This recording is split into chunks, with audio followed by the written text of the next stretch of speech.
16-16-16चा formula आजच्या वर्धापन निमित्त मुंबईमध्ये झालेल्या कार्यक्रमात 9 महिन्याचं बाळ बोललं की साहेबांनी 2009 साली ठरवलेलं की 16-16-16चा फॉर्म्युला करूया. आता ते नेहमी तारखा सांगत असतात साहेब. 2009 साली ठरवलं, 2014 साली ठरवलं, 2016 तारीख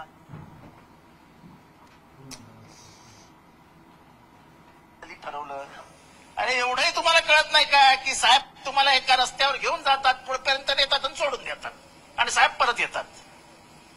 आणि एवढं तर कळलं पाहिजे की 4 वेळा येणं बोलवल्यानंतर पण तुम्ही साहेबांवर विश्वास ठेवता की साहेब कम्युनल पार्टीज बरोबर जातील. साहेब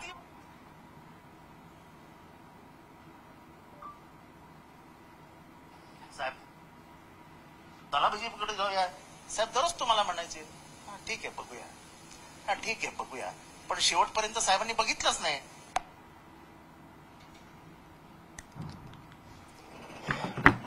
तटकरेंना म्हणजे तटकरेंनी माझं नाव नाही घेतलं तसं, तर आत्ता ज्यांची पत्रकार परिषद तुम्ही अटेंड करून आले त्यांनी माझं नाव न घेता उल्लेख केला की मी अजितदादांचं नाव घेतलं. त्यांचं कसं आहे की त्यांना अजितदादांचं नाव पुढे करून माझ्यावर हल्ला करायला जाम आवडतो. ते त्यांची दरवेळेसची सवय. ते तटकरे यांनी स्वतः पक्षात बघावं ना काय चालू आहे ते. आणि एक गोष्ट खरी आहे की साहेब नेहमी तुम्हाला तारखा द्यायचे, कारण का तुम्ही मागे लागलेल्या साहेबांच्या, चला बीजेपीत जाऊया, चला बीजेपीत जाऊया, चला बीजेपीत जाऊया. साहेब नव्हते म्हणत. 2009चा फॉर्म्युला तुम्ही दिलेला साहेबांना, साहेबांनी नव्हता दिला तुम्हाला फॉर्म्युला. 2014चे दबाव तुम्ही टाकलेला साहेबांवरती, साहेबांनी टाकला नव्हता तुमच्यावर दबाव. 2016चा देखील फॉर्म्युला तुम्ही आणलात बीजेपीकडे जाऊन की असं करूया. 2019ला पण तुम्ही आणलात फॉर्म्युला की चला करूया. साहेबांनी त्याच्यासाठी 19 साली 2 बैठका घेतल्या. एक गुप्त बैठक पुण्यात झाली जिच्यात तुम्ही तिघं, दादा, तुम्ही आणि मुंडे साहेब, धनंजय मुंडे, हे तिघं बोलत होते आपण जाऊया. आणि बाकीचे सगळे बसलेले, तेव्हा हसन मुश्रीफी आमच्या बरोबर होते, ते म्हणत होते नाही जायचं. तेव्हा मकरंद पाटीलही आमच्या बरोबर होते की नाही जायचं, आपण समविचारी पक्ष किंवा सर्व धर्मनिरपेक्ष पक्षांबरोबर राहूया. तुम्ही तिघांचा तेव्हाही आग्रह होता चला बीजेपीत जाऊया. दादांचे बंड झालं, त्याच्या मागचं खरं कारस्थान हे तटकरेंचं. तटकरेंचं माहित नव्हतं काय चालू आहे, पण दादा तिथे सकाळी 7 वाजता साहेबांच्या घरात हजर, म्हणजे कोणी येण्याच्या आधी ते हजर. एवढ्या आतल्या गाठीची माणसं असू शकतात की साहेबांसमोर इतकं खोटं बोलायचं, इतकं खोटारडेपणाचा आव आणायचा की जसं काय आम्हाला माहितीच ना हो दादा निघून गेल्याचं. सगळं ठरवलं तुम्ही, सगळं केलं तुम्ही, कशाला दुसऱ्यांवरती आळ घेत बसतो काय. खरं असं म्हणजे असं फटकन सगळं बाहेर काढायला. मी काय तुमच्या विरोधात बोललेलो, तुमच्या पक्षाविरोधात बोललेलो? मी जी फॅक्ट होती ती फॅक्ट सांगितलेली की तुम्ही साहेबांच्या अनेक वर्ष मागे होतात की बीजेपी चला चला चला चला चला. तुम्ही काय सांगता नेहमी की साहेबांनी अॅग्री केलं होतं. साहेबांनी कधीच अॅग्री केलं होतं. साहेब म्हणाले चर्चा करा. आणि साहेबांचं अजूनही धोरण आहे, doors should be open for negotiation in democracy. डेमोक्रेसीमध्ये कुठलीही चर्चा बंद होता कामा नये. चर्चाही झालीच पाहिजे. चर्चा, संवाद हा गाभा आहे लोकशाहीचा. पण याचा अर्थ विचारधारा सोडायची का, तर त्यांना मान्य नाही. तुम्ही विचारधारा सोडलीत, काय झालं तुमचं? काय बोलली आरएसएस तुमच्यावरती की तुम्ही ओझं झालात, ओझं. तुमचं पक्ष हे ओझं आहे हे मला मान्य नाही. तुम्ही ओझं नाही आहात. तुमच्या नावाने खापर फोडलं जाते हेही मला मान्य आहे, पण तुम्ही त्याला डिफेन्स पण करू शकत नाही. तुम्ही आरएसएस वरती काही बोलूही शकत नाही. एवढी केविलवाणी अवस्था झाली आहे तुमची की तुमच्या महत्वपूर्ण नेत्यावरती बोललं जात आहे. तुम्ही त्याचं उत्तर द्या बरं, हिंमत असेल तर. चॅलेंज आहे माझा तुम्हाला, हिंमत असेल तर उत्तर द्या. तुम्ही स्टेजवर सांगता की प्रफुल्ल भाई तुमच्या नावाचं मी दादांकडे सकाळी सकाळी जाऊन नाव देऊन आलो तुमचं. तुम्ही काय काय सांगू इच्छिता? तुम्ही स्पर्धेत नाही, दिल्लीत काय तमाशे घडले लोकांना माहित नाही. भुजबळांना सांगता तुम्हाला मुंबईत आणि महाराष्ट्रात सांभाळायचंय. म्हणजे भुजबळ तुम्हाला काय राज्यसभा वगैरे मिळणार नाही, चुपचाप बसा महाराष्ट्रात. आता सर्दी पडसाचे कारण देऊन चालणार नाही. धनंजय मुंडे, आधी आपल्या पक्षात काय चालू आहे? तुमच्या स्वतःच्या घरात पक्षात जे काय मुलाबाळांचे वॉरफेअर चालू आहेत ना, ते आधी बघा काय ते. दुसऱ्याच्या घरात नका टोकाव. कोण विरुद्ध कोण लढाई चालू आहे हे आम्हाला काय माहित नाही तुमच्या पक्षामध्ये. राज्यसभेमधनं किती रणकंदन झालंय ते काय आम्हाला माहित नाही. आम्हाला काय करायचं? तुमच्या घरात काय होते, तुमच्या पक्षात काय होते. माझी कुठलीही पत्रकार परिषद बघा, कुठलीही, मला कधीही विचारलं, काही विचारलं तर मी नेहमी सांगतो त्यांच्या घरात काय चालू ते मला काय करायचं. इनफॅक्ट जेव्हा निवडणूक संपली बारामतीची, तेव्हा जेव्हा मला दादांवर प्रश्न विचारला गेला, मी सांगितलं निवडणूक संपली, वैर संपलं, सगळं संपलं. जोपर्यंत निवडणूक होती तोपर्यंत आम्ही बोलायचो, आता बोलणार नाही. पण त्याच्यानंतर मी आजपर्यंत बोललो नाही. पण तुम्ही आज माझ्यावर बोलता आणि तुम्हाला ती सवय आहे तटगट करे. किती गट पाडले तुम्ही? तुम्ही त्या पक्षात असताना किती गट पाडले होते? तटगट करे. मी चूप आहे तर चूप राहू दे ना, मला मी चूप बसलेलो असतो. कारण नसताना कशाला उगाच विषय काढता? म्हणजे स्वतः इतकं खोटं बोलायचं, माझ्या जाहीर भाषणामध्ये खोटं बोलायचं की मी दादांबद्दल बोललो. अरे दादांच्या आड राहून वार काय करता माझ्यावर खुलेआम वार करा ना. मग कसा वार करतो बघा. मी दादांबद्दल बोलले, ते मी दादांबद्दल बोललो नव्हतो. आणि दादा कधीही जाऊन पवार साहेबांना सांगायचे असं मला समजलेलं नाही. तुम्ही दोघं जण जायचे आणि त्याच्यातले एक तुम्ही होते सकाळी सकाळी जाणारे शरद पवार साहेबांकडे 5 वर्ष प्रदेशाध्यक्ष असताना, की साहेब चला बीजेपीत जाऊया, साहेब चला बीजेपीत जाऊया, साहेब चला बीजेपीत जाऊया. हा 16-16-16चा फॉर्म्युला कुठनं आणला आणि पवार साहेबांच्या तोंडात घातला तुम्ही. तेव्हा काय ते ठीक आहे, बंद मुठ्ठी लाग की खुल गई तो खाक की. साहेबांना कधीही जातीयवादी पक्षांबरोबर जायचं नव्हतं. साहेबांची कधीही इच्छा नव्हती जातीयवादी पक्षांबरोबर जाण्याची. आणि म्हणून शेवटी महाराष्ट्राला कळलं की स्वतःचं घर उभं तुटताना बघितलं तरी ते कधीही खुर्चीसाठी आणि सत्तेसाठी गेले नाहीत. पक्ष टिकवण्यासाठी तुम्ही सगळ्यांनी असं मुंगळ्यासारखं त्या सत्तेला चिटकून राहावं याच्यासाठी ते तुम्हाला कायम आशेचा किरण दाखवत होते की जाऊया जाऊया जाऊया.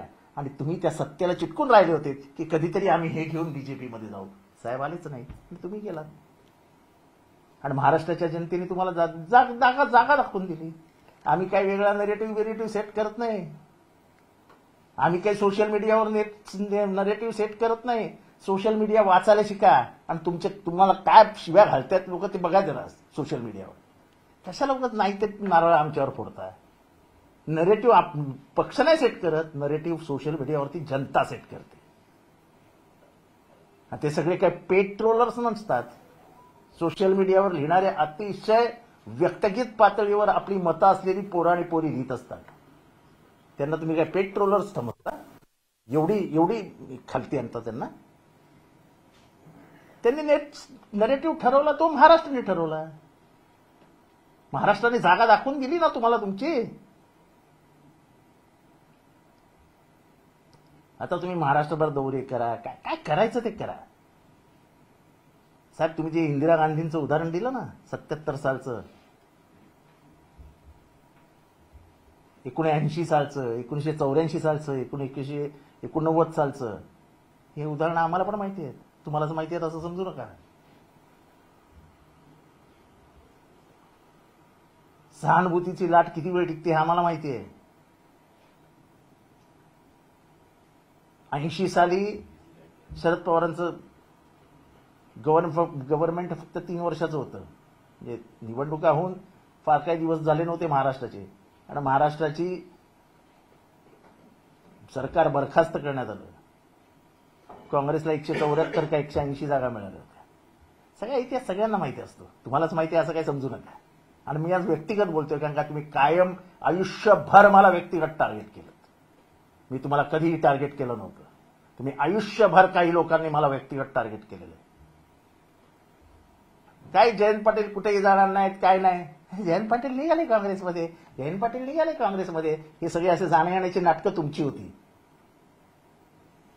हे किती खोटारडे. सकाळी 7 वाजता येऊन तुम्ही पवार साहेबांच्या घरी थांबले आणि अजित पवार तिथनं रवाना झाले. आणि मी नाही त्यातली. आता जाऊ दे, मी काही पुढचं बोलत नाही.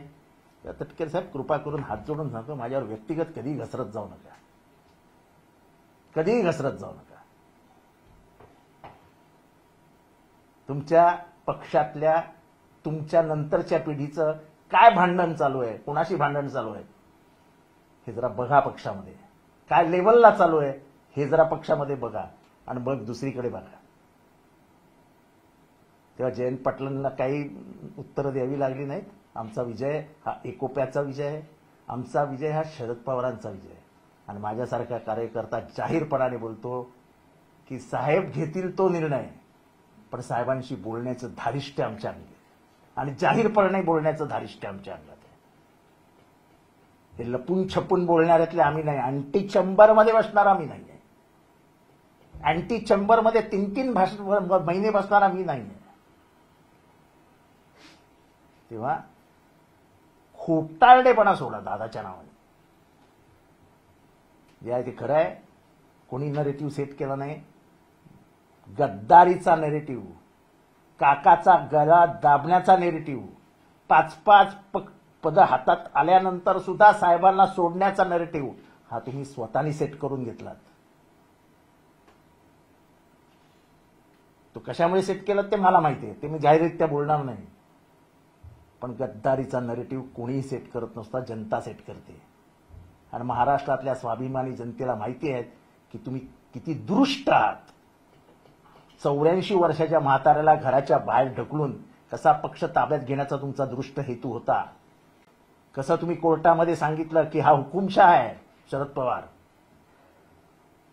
हे कसे मनमानी कारभार करतात, हे कसे कोणाला कधीच विश्वासात घेत नाही. तुम्हाला विश्वासात घेतलं नव्हतं कधी पवार साहेबांनी? कुठलाही निर्णय तुम्हाला सोडून झाला होता या पक्षामध्ये? तुम्ही का नाही भुजबळ साहेबांना प्रचाराला बोलवलं? कुठे का भुजबळांना घरी बसवलं? उत्तर द्याल. भुजबळांची काही किंमत नाही तुमच्या पक्षामध्ये? भुजबळांना जाहीर भाषणात सांगतात दिल्ली आणि महाराष्ट्र, आपलं दिल्लीकडे बघू नका, महाराष्ट्र आणि मुंबईत, म्हणजे तुमच्या महाराष्ट्रावर जायची तुमची असं तुम्ही हे नव्हतं आहे का भुजबळ साहेबांना? आपला पक्ष बघा ना, आपल्या पक्षामध्ये काय चालू आहे. साहेब बोलतात का तुमच्या पक्षाबद्दल कधी?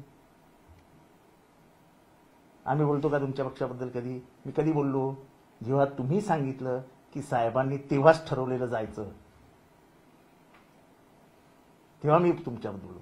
मला तुमच्या भाषणाबद्दल काहीच घेणं देणं नाही. तुम्ही साहेबाच्या नावावरती बिलं फाडत जाऊ नका. साहेबांनी 2009 साली ठरवलेलं, अरे सत्यच होते साहेब. साहेब ऍग्रिकल्चर मिनिस्टर होते. 2004 साली पण प्रयत्न झाला त्यांना बीजेपी बरोबर येण्याचा, नाही गेले साहेब.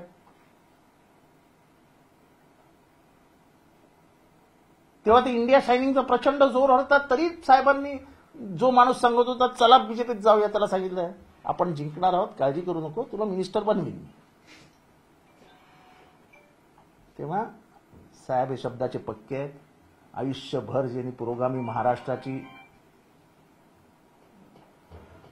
पताका आपल्या खांद्यावर ठेवली ते तुमच्यासारख्या लोकांच्या नादाला लागून कधीही जातीयवादी पक्षाबरोबर गेले नसते. आणि ते कोणीही आलं आणि कोणीही गेलं तरी ते आयुष्यात जातीयवादी पक्षांबरोबर संगनमत करणार नाही, एकी करणार नाहीत, हात धरणार नाहीत.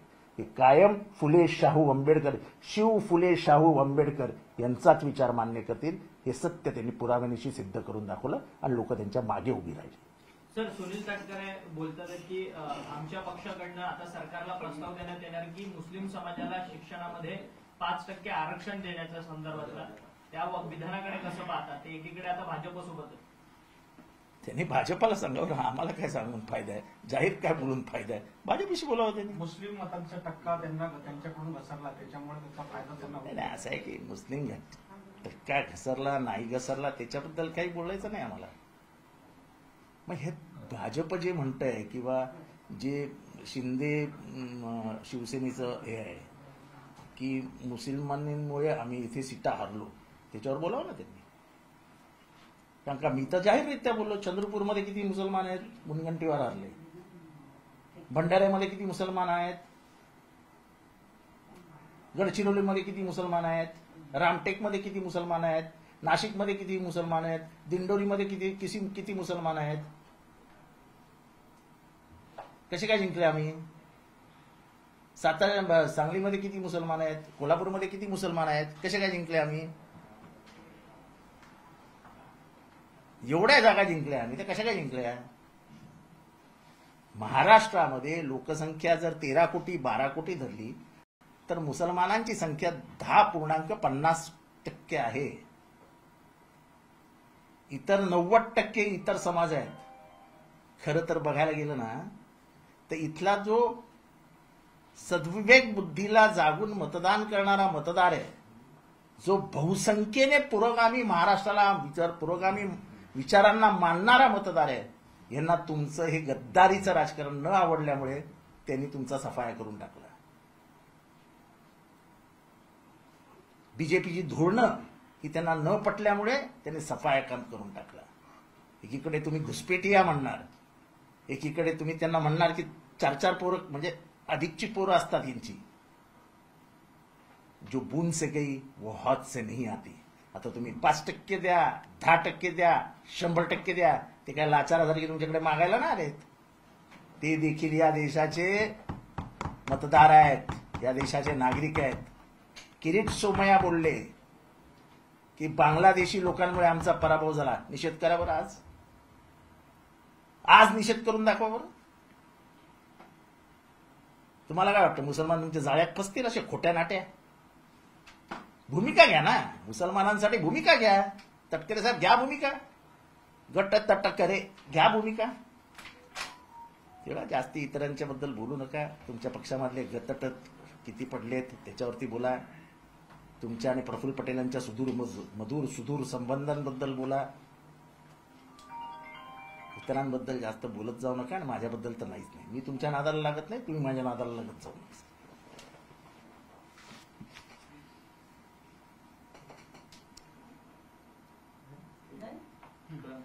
सर एक प्रश्न असा आहे, बाहेर एक पोस्टर लागला आहे, त्यामध्ये रोहित पवार यांना अध्यक्ष करा असं एक पत्रही लावलं आहे.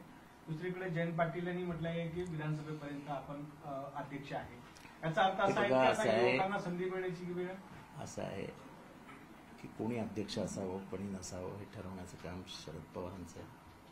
ते ठरवतील आणि मी तर त्याच्यात नाहीच आहे. मला काही व्हायचंच नसतं.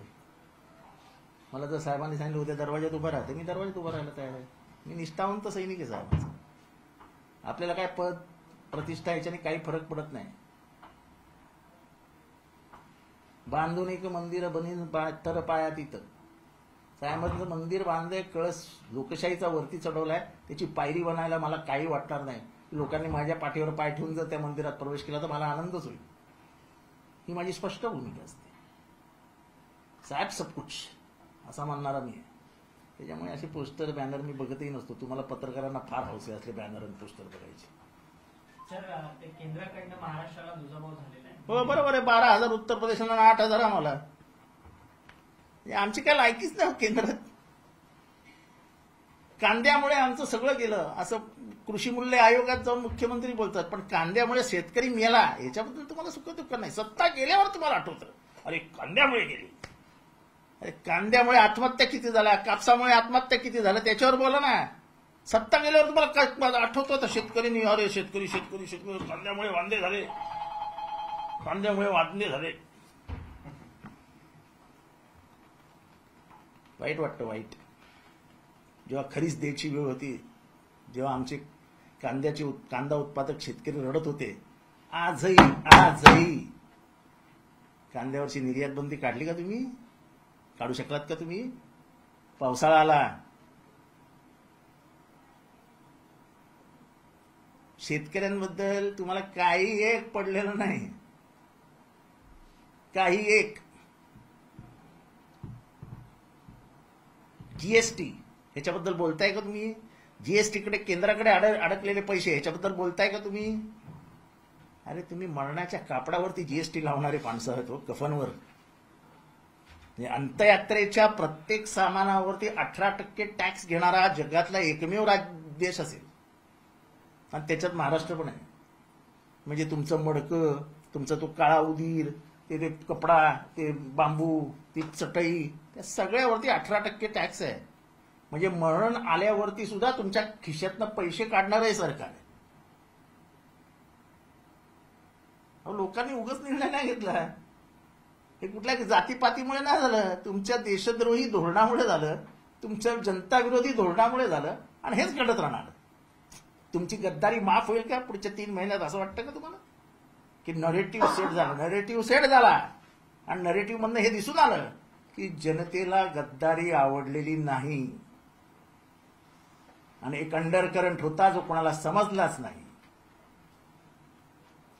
आणि मी कायम सांगत होतो गद्दारी विरुद्ध एक अंडरकरंट आहे आणि तो होता आणि अजूनही तो चालू आहे आणि असेल.